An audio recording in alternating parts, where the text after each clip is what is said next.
No dia 27 de agosto, é o 21º domingo do tempo comum. E o texto é Mateus 16, 13 a 20. Então, eu vou aqui apresentar um pouco como que seria o encontro. Primeira coisa, o ambiente preparado, a Bíblia no centro. Convite a você a invocar o Espírito Santo com um canto, com uma oração, uma das orações que o texto apresenta. Mas é importante que a presença do Espírito seja marcante para todos. Como eu disse em outros momentos, brevemente, partilhar algum fato alegre ou triste que aconteceu durante a semana e se o compromisso assumido foi vivido. Algumas comunidades, nesse momento, até releem o Evangelho da semana passada e aproveitam para partilhar o compromisso assumido a partir daquele Evangelho. Aí se faz um canto de aclamação, o pessoal costuma cantar para passar para a palavra que vai ser lida, retoma, pega o Evangelho de Mateus 16, 13 a 20, que é do 21º domingo do tempo comum, e aí recolhe-se imaginando Jesus com os discípulos em Cesareia de Filipe. Vocês vão pegar o texto, ler uma vez, ler duas, ler em silêncio, e aí vamos parar para fazer um tempo de silêncio, onde cada um vai pegar o seu lapisinho, vai entrar em oração, vai recolher-se, vai imaginar Jesus com os discípulos lá em Cesareia de Filipe, pede aquilo que deseja. Quem é Jesus para mim? É verdadeiramente o Cristo, Filho do Deus vivo? Vai conversando a partir do que o texto que vai levando. Vai contemplando a cena que você acabou de ler, vai marcando aquilo que você não entendeu, uma interrogação, uma exclamação, aquilo que te chamou a atenção, aquilo que está te fazendo rezar, a frase central. E aí você vai refletir, né? Algumas questões, e aí o texto coloca pontos sobre os quais refletir. Jesus interroga: quem diz os homens que eu sou? E vós, quem dizeis que eu sou? Tu és o Cristo, o Filho de Deus vivo. Feliz és tu, Simão. Tu és Pedro, e sobre esta pedra edificarei uma igreja. As portas do inferno não prevalecerão contra ela. Eu te darei as chaves do reino dos céus.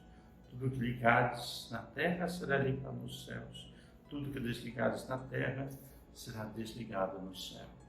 Aí você vai refletindo tudo isso a partir daquela contemplação, anotando, vai aprofundando. E aí o texto ainda propõe: e vós, quem dizeis que eu sou? Essa pergunta de Jesus é dirigida não só aos primeiros seguidores, é a questão fundamental a qual devemos responder sempre que nos confessamos cristãos. Com essa pergunta, Jesus pede uma opção radical.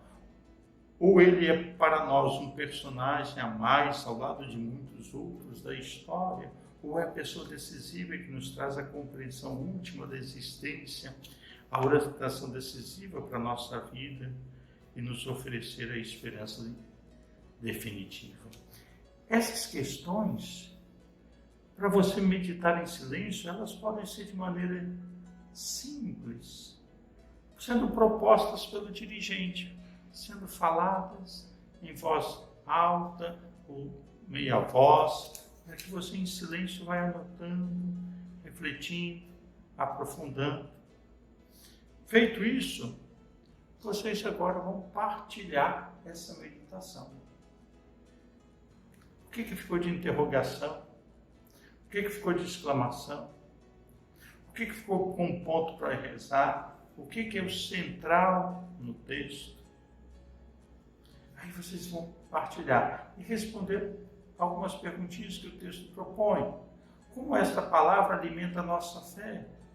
Como ilumina os fatos da vida que partilhamos no começo do encontro? Quem é Cristo para mim? Que significado ele tem na minha vida? Que lugar ocupa Jesus na minha caminhada de igreja? E aí vocês vão conversando. Vão conversando sobre isso. Depois o texto propõe um momento de rezar e contemplar. Sempre tem um texto, que também o dirigente já leu em casa antes, vai propondo algumas questões que estão aqui, não lê simplesmente, mas ele pincela e propõe. E aí vai ajudando as pessoas a contemplar, a entrar dentro do mistério. E, por fim, ele ajuda a viver a palavra de Deus. É buscar um compromisso, um testemunho de fé junto com a palavra. Sempre o texto tem a leitura espiritual. Aqui de um monge, Enzo, às vezes é do Papa Francisco, que tem a ver com a pergunta central do Evangelho, que normalmente o dirigente deve ler com antecedência e meditar e ajudar as pessoas a meditarem também. Às vezes o texto pode ser lido no final do encontro, como uma grande síntese de todo o encontro, ele pode ser deixado para os membros do grupo lerem. O importante é que vocês têm em mãos um grande roteiro que vocês podem enriquecê-los com a criatividade do Espírito, quando vocês se apaixonam pela palavra, a cada dia, a cada momento. Não dá para ir para o encontro sem preparar-se, sem ler o texto, sem preparar o encontro, sem enumerar as etapas. Isso não dá. Você é chamado a ir por inteiro para o encontro, mas preparados. Então, gente, ame a palavra, debruce sobre a palavra, vale a pena, viu? Um abraço na terra.